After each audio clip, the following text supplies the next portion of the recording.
Well, here we are in June already, and not much has changed in terms of the pandemic. Let's talk to Tom Shannon. He is a vice chairman of Building for God Community Foundation, and Nicole Beeson. She is a critical care nurse and critical care director of nursing at the University of Maryland, St. Joseph Medical Center. Thank you so much for being with us.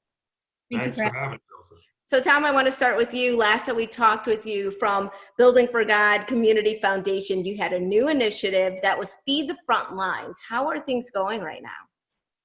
Things are going well, everything considered. There are a couple things that Building for God Community Foundation is focused on. Number one is our business as usual with our Champions in Life and partners.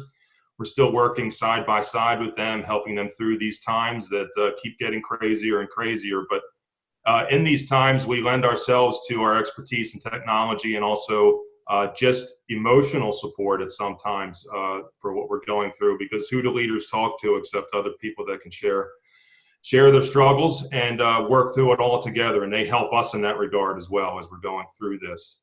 Our 2021 Champion in Life application window is open on buildingforgod.org. So any nonprofit grassroots organization in and around Baltimore that are doing great things every day, if you'd like to apply, please go on. We'd love to see your application and review it. That the time is now, so please do so. With regard to Feed the Front Lines, it is an initiative that we started at the beginning of the pandemic to do exactly that, feed the front lines through 6 participating restaurants that we've partnered with. And what happens is that we collect donations from the community in $10 increments. The 6 restaurants create individual meals that go to frontline medical staff as well as first responders. It's been going amazingly well. So far to date, we've delivered meals to 8 hospitals, some multiple times, 4 nursing facilities, and also 9 precincts and fire stations, adding up to over 1,600 meals so far served at these locations. It's just amazing. Nicole, I know that your staff has received some of these meals. Talk to me about what that's done and how they're feeling right now. Yeah, absolutely. It has been such a blessing. These team members are working 12, sometimes 13, even 16-hour shifts in personal protective equipment and under really dramatic conditions. And the fact that they don't have to really think about where their meals are going to come from.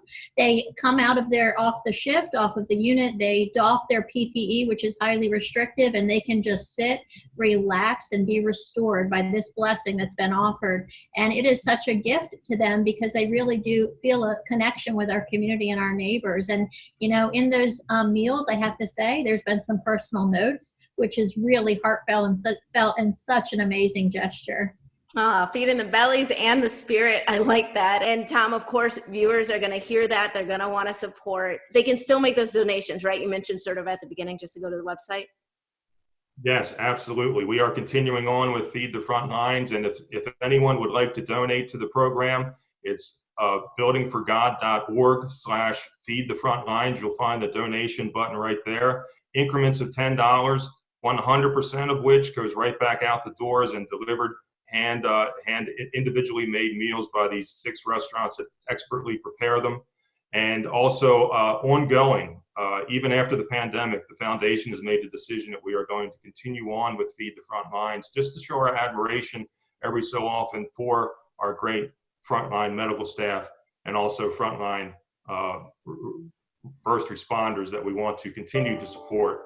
The other thing that's going to happen is we're going to continue working with our Champions in Life. I mentioned that window's open, but also our window for the Community Cup Golf Tournament has opened as of June 1st to happen October 12th at Country Club of Maryland. So we're looking for all these things to come back to normalcy. So buildingforgod.org if you want to contribute or sign up or register.